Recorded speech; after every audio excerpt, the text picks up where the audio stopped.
Hello friends, मैं हूं सन्मय प्रकाश और आप देख रहे हैं यूट्यूब चैनल सरकारी जॉब न्यूज़। ये 12 नवंबर 2020 के इंपॉर्टेंट करंट अफेयर्स क्वेश्चंस है।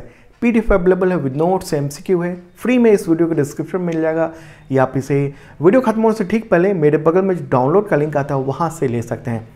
तो इंपॉर्टेंट जो टॉपिक्स हैं उसकी झलकियाँ आपने देखी ली मेरे बगल में। अब शुरू करते हैं और पहला क्वेश्चन लेते हैं, सबसे इंपॉर्टेंट। केंद्र सरकार ने OTT, ऑनलाइन न्यूज़ और करंट अफेयर्स कंटेंट को किस मंत्रालय के अंतर्गत लाने का नोटिफिकेशन जारी किया है? बहुत इंपॉर्टेंट क्वेश्चन है। आंसर होगा सूचना एवं प्रसारण मंत्रालय, इंफॉर्मेशन एंड ब्रॉडकास्टिंग मिनिस्ट्री। देखिए, प्रेसिडेंट रामनाथ कोविंद ने इस नोटिफिकेशन पर सिग्नेचर कर दिया है और इसके लिए एक रूल में चेंज किया गया है। कौन सा रूल है वो? Government of India allocation of businesses rules 1961 the second schedule, तो उसमें संशोधन किया गया है। और नए रूल का क्या नाम है, नए नियम का क्या नाम है? Government of India allocation of businesses 357th amendment rules 2020। Okay, मेरे बगल में आप देख रहे हैं। तो इसमें बदलाव किया गया। तो किस पर प्रभाव पड़ेगा ये? देखिए, अभी तक OTT प्लेटफॉर्म, ऑनलाइन न्यूज़, ये सब किसी के नियंत्रण में नहीं थे, मतलब इनकी निगरानी नहीं होती थी। लेकिन अब किस किस पर प्रभाव पड़ेगा? तो डिजिटल और ऑनलाइन मीडिया। इसके अलावा क्या है? News and current affairs content on online platforms, मतलब जितने भी प्लेटफॉर्म हैं ऑनलाइन, चाहे यूट्यूब हो चाहे कोई भी, उस पर अगर न्यूज़ आ रहा है ऑनलाइन या फिर करंट अफेयर्स ये आ रहा है जो मैं बोल रहा हूँ, ओके, जो मैं बता रहा हूँ, तो ये सब अब ministry of information and broadcasting के अंतर्गत ये आएगा। तो उसके नियम कानून जो है वो बनाए जाएंगे। अभी तक पूरा डिटेल नियम सामने नहीं आए हैं। ओके, तो ये इंपॉर्टेंट बात है। अच्छा, इससे क्या होगा? ऑनलाइन फिल्में, ऑडियो विजुअल जो भी प्रोग्राम है, ऑनलाइन समाचार, तो ये सब उसके अंतर्गत आ देंगे। और आम लोगों के लिए इस बदलाव का मायने अब ये होगा कि जैसे नेटफ्लिक्स जैसे जो OTT प्लेटफॉर्म है, प्राइम वीडियो है, हॉटस्टार है, तो इन सब पर एक तरह से सेंसर लागू होगा। ओके, तो क्यों ज़रूरत पड़ी, क्या ऐसा हुआ कि ऐसा करना पड़ा गवर्नमेंट को, ये भी देख लेते हैं। तो उससे पहले देख लें कि OTT का कितना बड़ा मार्केट है। OTT का फुल फॉर्म क्या हुआ? Over the top. देखिए, मार्च 2019 तक के जो फाइनेंशियल ईयर था, मार्च 2019 तक की बात कर रहा हूँ मैं, उसमें OTT मार्केट का जो आकार था वो 500 करोड़ रुपए का था। और 2025 तक ये 4000 करोड़ रुपए तक का मार्केट बन सकता है, ऐसा अनुमान है जो मैं द हिंदू में, इंडियन एक्सप्रेस में पढ़ रहा था उसके अनुसार। और पिछले साल 17 करोड़ OTT उपयोगकर्ता थे। कितने? पिछले साल 17 करोड़। और अभी जब लॉकडाउन लगा कोरोना वायरस की वजह से, उसके बाद लोग घरों में रहने लगे, तो OTT के जो सब्सक्राइबर्स हैं उसकी संख्या तो बहुत ज़्यादा बढ़ गई। तो यहाँ सवाल उठता है कि सरकार को ऐसी क्या ज़रूरत पड़ गई कि इन सब प्लेटफॉर्म्स को अपने अंतर्गत लाना पड़ा और नियम अपना लागू करवाने के लिए। ओके, तो इसके पॉजिटिव और नेगेटिव एस्पेक्ट्स भी देखेंगे, क्योंकि ये समझना भी ज़रूरी है और चर्चा का भी विषय है। कभी भी आप किसी से बात करेंगे तो इसके बारे में थोड़ी इन्फॉर्मेशन तो होनी ही चाहिए। और एग्जाम में तो इससे रिलेटेड क्वेश्चन आ सकते हैं, क्योंकि OTT तो बहुत ज़्यादा लोग देख रहे हैं, हर व्यक्ति।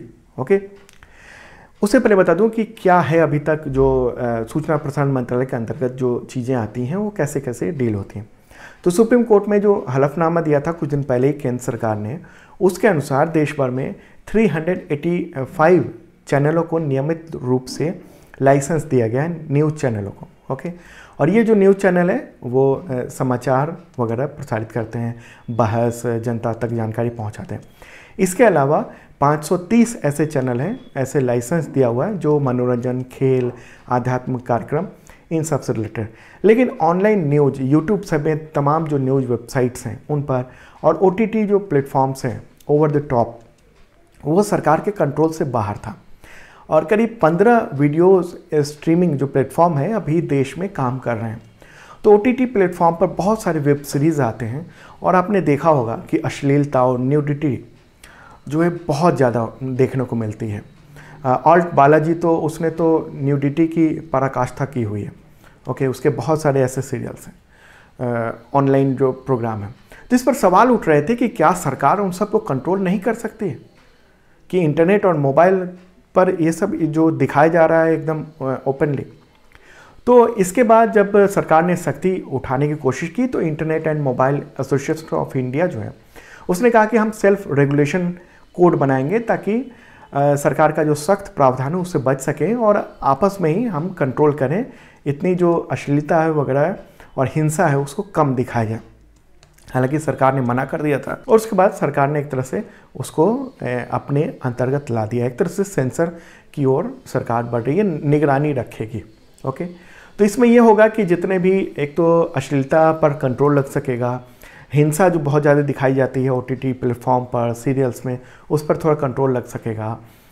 और ओके, और सरकार ये भी नज़र रख सकेगी कि कोई गलत चीज़ तो नहीं दिखा रहा है। न्यूज़ में, ऑनलाइन न्यूज़ में बहुत सारी ऐसी चीज़ें, भड़काऊ चीज़ें भी दिखाई जाती हैं, तो उस पर कंट्रोल रहेगा। लेकिन इसके नेगेटिव एस्पेक्ट्स भी हैं। द हिंदू न्यूज़पेपर ने इसके बारे में द वायर के जो फाउंडिंग एडिटर हैं MK वेणु, उनसे बात की। तो उसमें उनका ये कहना है कि नया जो नियम है उससे डिजिटल मीडिया को रेगुलेट करने के लिए क्या रेगुलेशंस होंगे, अभी ये क्लियर नहीं है। बहुत सारे सवाल उठ रहे हैं कि अभी बने हुए सवाल कि क्या सरकार लाइसेंसिंग की प्रणाली के बारे में सोच रही है, क्या इसमें एंट्री सीमित करना चाहती है सरकार, कि नहीं कुछ जिनको हम परमिशन देंगे वही डिजिटल मीडिया पर अपना न्यूज़ दिखा सकेगा, यूट्यूब पर अपना प्लेटफॉर्म चला सकेगा, मतलब न्यूज़ दिखा सकेगा, या कोई करंट अफेयर्स ही कंटेंट दे रहा तो वही दे पाए। तो और क्या सरकार जो है मीडिया, ये जो डिजिटल मीडिया है उस पर अंकुश लगाना चाहती है। तो अभी कुछ भी क्लियर नहीं है, आगे देखने को मिलेगा कि सरकार क्या करना चाहती है। हालांकि सरकार का ये कहना है कि इससे बहुत कुछ फ़ायदा होने वाला है। जैसे जो डिजिटल मीडिया के पत्रकार हैं, फोटोग्राफर हैं, वीडियोग्राफर हैं, उनको PIB से, यानी प्रेस इन्फॉर्मेशन ब्यूरो, उनसे एक तरह से लाभ मिल सकेगा, उनको प्रमाणित किया जा सकेगा। तो सूचना और प्रसारण मंत्री कौन है इस वक्त? प्रकाश जावड़ेकर। मुझे लगता है इस टॉपिक पर काफ़ी कुछ आप समझ गए होंगे, क्योंकि बहुत इंपॉर्टेंट है, इसलिए थोड़ा सा डिटेल मैंने आपको बताया। अगला क्वेश्चन लेते हैं, किस वर्चुअल शिखर सम्मेलन में भारत, रूस, चीन और पाकिस्तान, इसके अलावा और भी देशों के राष्ट्राध्यक्ष जो है शामिल हुए, आमने सामने मीटिंग हुई वर्चुअली 10 नवंबर को? आंसर होगा शंघाई सहयोग संगठन। Okay, Shanghai cooperation organisation. पहले SCO के बारे में बात कर लेते हैं, फिर क्या बातें हुई उसको भी देख लेंगे। तो 8 राष्ट्रों का, 8 देशों का ये SCO है, शंघाई कोऑपरेशन ऑर्गेनाइजेशन। ओके, और चीन का दबदबा है इसमें। सदस्य देश कौन कौन से हैं? चीन, भारत, कजाकिस्तान, किर्गिस्तान, रूस, पाकिस्तान, ताजिकिस्तान, उज्बेकिस्तान। ओके, और 4 अदर जो ऑब्जर्वर कंट्री भी हैं। तो ये एक क्षेत्रीय समूह है और दुनिया के 42% आबादी को कवर करता है ये संगठन, और GDP का 20% का प्रतिनिधित्व करता है। ये इतना एक तरह से बड़ा है। और आप मैप में देख भी रहे हैं, जो आपको एरिया डार्क नज़र आ रहा है, वो सब SCO के मेंबर कंट्री हैं। ओके, तो SCO का मुख्यालय कहाँ पर है? बीजिंग में, चाइना में। ठीक है, और भारत और पाकिस्तान 2017 में इसमें शामिल हुए थे। तो अब बात कर लेते हैं कि ये जो शिखर सम्मेलन हुआ है 2020, ऑनलाइन हुआ है, वर्चुअली, तो उसमें क्या सब हुआ। देखिए, अभी चाइना के साथ लद्दाख में काफ़ी टेंशन चल रहा है, LAC पर, लाइन ऑफ एक्चुअल कंट्रोल पर, और उधर पाकिस्तान के साथ भी टेंशन चल ही रहा है। तो उसी दौरान आमने सामने पहली बार, इस टेंशन के दौरान, ओके, पहली बार प्रधानमंत्री नरेंद्र मोदी और चीन के जो राष्ट्रपति हैं शी जिनपिंग, वो दोनों आमने सामने थे। इसके अलावा पाकिस्तान के जो प्राइम मिनिस्टर हैं इमरान खान, उनके सहित 4 और देशों के जो नेता हैं वो शामिल हुए थे इसमें। और बैठक की अध्यक्षता किसने की? तो रूस के प्रेसिडेंट व्लादिमीर पुतिन ने। पिक्चर भी आप देख रहे हैं। ओके, और बैठक में संयुक्त राष्ट्र के महासचिव एंटोनियो गुटेरेस और SCO के जो सेक्रेटरी जनरल हैं राशिद अलीमोव, तो वो भी इसमें शामिल थे। ओके, तीसरी मीटिंग है जिसमें भारत जो है वो पूर्ण सदस्य के रूप में इसमें शामिल हुआ है। इससे पहले ये पर्यवेक्षक था, ऑब्जर्वर था। ओके, और क्या हुआ, प्रधानमंत्री नरेंद्र मोदी ने क्या बोला इसमें? देखिए, इस सम्मेलन में प्रधानमंत्री नरेंद्र मोदी ने चीन और पाकिस्तान का नाम तो नहीं लिया, लेकिन काफ़ी कुछ कटाक्ष किए।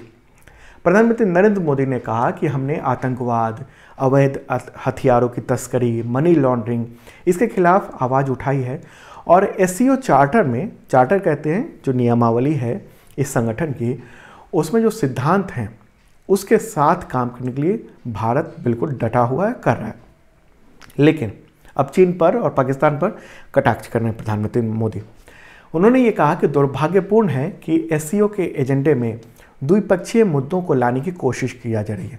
द्विपक्षीय मतलब बाइलेटरल, मतलब कि दो देशों का जो आंतरिक मामला है उसको, और ये एससीओ के चार्टर और शंघाई भावना की उल्लंघन है। भारत का ये मानना है कि कनेक्टिविटी बढ़ाने के लिए ज़रूरी है कि एक दूसरे की जो संप्रभुता है और क्षेत्रीय अखंडता है उसका सम्मान करते हुए देश आगे बढ़े। अगला क्वेश्चन लेते हैं, महिला T20 चैलेंज का जो खिताब है वो किस टीम ने अपने नाम किया है?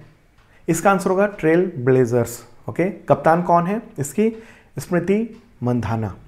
कब से कब तक कहाँ हुआ? 4 से 9 नवंबर तक हुआ शारजा में। ओके, आईपीएल जैसा ही टूर्नामेंट हुआ, और जैसे आईपीएल में जो टीमें होती हैं उसमें विदेशी खिलाड़ी भी होते हैं उसमें शामिल, इसी तरह से इसमें भी श्रीलंका, बांग्लादेश और न्यूजीलैंड के जो खिलाड़ी हैं उन लोगों ने भी हिस्सा लिया। ओके, और आप मेरे बगल में आप वो वीडियो भी देख रहे हैं जो ट्वीट किया गया है, ठीक है। तो इसमें प्लेयर ऑफ द मैच जो फाइनल का है वो अवार्ड किसको मिला? स्मृति मंधाना को मिला है। ओके, और किसको हराया? ट्रेल ब्लेजर्स जो टीम है उसने 2 बार की चैंपियन सुपरनोवाज, उसको हराया मात्र 16 रन से, पहली बार ये जीत हासिल की। ओके, और आपको बता दूं कि प्लेयर ऑफ द सीरीज का खिताब मिला है इसमें राधा यादव को। आगे बढ़ते हैं, अगला क्वेश्चन लेते हैं। उससे पहले बता दूं कि 2020 का करंट अफेयर्स अवेलेबल है विद नोट्स है, जिसमें मैं डिटेल बताता हूं, ऐसे ही उसमें नोट्स भी होता है। तो जनवरी से अक्टूबर तक का अपडेट है, आप देख सकते हो, डिस्क्रिप्शन में मिल जाएगा पीडीएफ, तमाम जो भी एग्जामिनेशन में काम आएगा उसमें, और 2019 का भी करंट अफेयर्स अवेलेबल है पीडीएफ। अगला क्वेश्चन, किस देश के प्रधानमंत्री शेख खलीफा बिन सलमान अल खलीफा, तो उनका निधन हो गया है 11 नवंबर 2020 को? आंसर होगा बहरीन। वो बहरीन के प्राइम मिनिस्टर थे, प्रधानमंत्री थे, और निधन हुआ है उनका 84 ईयर की उम्र में। इलाज चल रहा था अमेरिका में, और ये उनके निधन पर 1 सप्ताह के लिए वहाँ पर राजकीय शोक घोषित किया गया है। तो बहरीन जो है वो कहाँ पर है? आप वर्ल्ड मैप देख रहे हैं मेरे बगल में, और सामने है प्यारा भारत। यहाँ से जब आगे बढ़ेंगे अरब कंट्रीज़ की ओर, तो आपको देखने को मिलेगा यहाँ पर ओमान है, उसके बाद है आपको यूएई। ओके, आगे आपको कतर दिख रहा है थोड़ा सा ऊपर। ओके, और इस तरफ जो आपको दिख रहा है वो है सऊदी अरबिया। तो उसी में छोटा सा आइलैंड है, एक दिख रहा होगा, कतर और इसके बीच में सऊदी अरब के बीच में, यहाँ से छोटा सा, तो वही है बहरीन। ओके, ये बहरीन है, छोटा सा देश है, अरब कंट्री है। तो उसी के प्राइम मिनिस्टर थे शेख खलीफा बिन सलमान अल खलीफा, बड़ा लंबा नाम होता है उन लोगों का। ओके, और शाही परिवार के थे, और 1970 के बाद से बहरीन के प्रधानमंत्री के तौर पर काम कर रहे थे। 1970 से वो प्राइम मिनिस्टर ही थे। ओके, और दुनिया के सबसे लंबे समय तक प्राइम मिनिस्टर रहने का खिताब भी उनको मिल चुका है। तो ये एक बात है। अगला क्वेश्चन लेते हैं, किस राज्य के पूर्व मुख्यमंत्री संचमान लिंबू, उनका निधन हुआ गया है 8 नवंबर 2020 को? आंसर होगा सिक्किम। सिक्किम के ये 4th चीफ मिनिस्टर रह चुके हैं, उम्र थी 73 ईयर्स।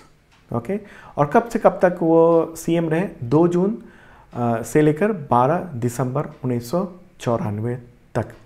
किस पार्टी के थे? सिक्किम संग्राम पार्टी के थे। अच्छा, सिक्किम की बात हो रही है, अभी कौन है चीफ मिनिस्टर? प्रेम सिंह तमांग, और गवर्नर गंगा प्रसाद। राजधानी क्या है? गंगटोक। अगला क्वेश्चन लेते हैं, उत्तराखंड में किस झील पर देश के सबसे बड़े सिंगल लेन मोटरेबल डोबरा चांडी सस्पेंशन ब्रिज वो बना है, उसका उद्घाटन हुआ है? मोटरेबल मतलब मोटर गाड़ी चल सकती है, कार चल सकती है, ट्रक चल सकता है, इस तरह की चीज़ें, जो छोटे ट्रक वगैरह वो सब चल सकते हैं। आंसर होगा टिहरी झील। ये टिहरी झील पर बना हुआ है, और देश का सबसे लंबा सिंगल लेन ये मोटरेबल सस्पेंशन है। कितनी लंबाई है इसकी? 725 मीटर है। और उत्तराखंड के जो चीफ मिनिस्टर हैं त्रिवेंद्र सिंह रावत, तो उन्होंने इसका उद्घाटन किया। ये 2006 से ही बन रहा था और अब तैयार हुआ और अब ये चालू हो गया है और 15 टन तक का जो वाहन है वो उससे गुजर सकता है। अगला क्वेश्चन लेते हैं, राष्ट्रीय शिक्षा दिवस कब मनाया जाता है? मुझे लगता है सबको पता होगा। आंसर है 11 नवंबर। और किसके याद में ये मनाया जाता है? तो भारत के पहले शिक्षा मंत्री मौलाना अबुल कलाम आज़ाद के जन्मदिन पर मनाया जाता है। ओके, आज़ाद भारत के पहले शिक्षा मंत्री। ओके, वो शिक्षा मंत्री थे ही, स्वतंत्रता सेनानी थे। आज़ादी की लड़ाई में भी उन्होंने काफ़ी बड़ी भूमिका निभाई थी और यूजीसी यानी यूनिवर्सिटी ग्रांट कमीशन, उसकी स्थापना में बड़ी भूमिका निभाई थी उन्होंने और 1992 में उनको भारत रत्न मिला था मरणोपरांत। अगला क्वेश्चन लेते हैं, मछली पकड़ने वाले समुदाय की आजीविका में सुधार करने के लिए परिवर्तनम कार्यक्रम किस राज्य ने शुरू किया या किस राज्य में शुरू हुआ? आंसर हुआ केरल। केरल में शुरू हुआ है, पर ये एनवायरमेंटल प्रोग्राम है एक तरह का। तो केरल की बात हो रही है। मुख्यमंत्री कौन है? पी विजयन और गवर्नर आरिफ मोहम्मद खान और राजधानी क्या है? तिरुवनंतपुरम।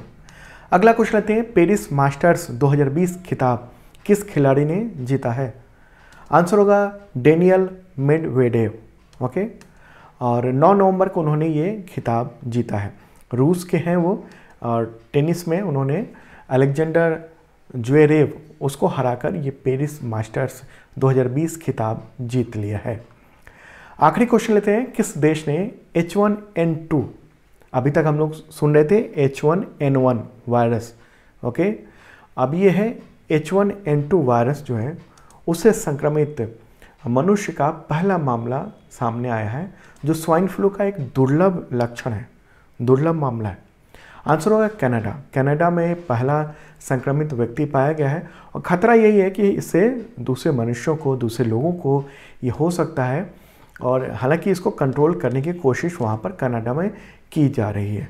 ओके, तो दोस्तों ये था इंपॉर्टेंट करंट अफेयर्स। कैसा लगा जरूर बताना। पीडीएफ अवेलेबल हो गया है मेरे बगल में, क्लिक कीजिए और डाउनलोड कर लीजिए या आप डिस्क्रिप्शन से भी डाउनलोड कर सकते हैं, वहाँ और भी पीडीएफ अवेलेबल है। और जिन लोगों ने सब्सक्राइब नहीं किया ज़रूर करना, साथ में बेल आइकन दबाना मत भूलना।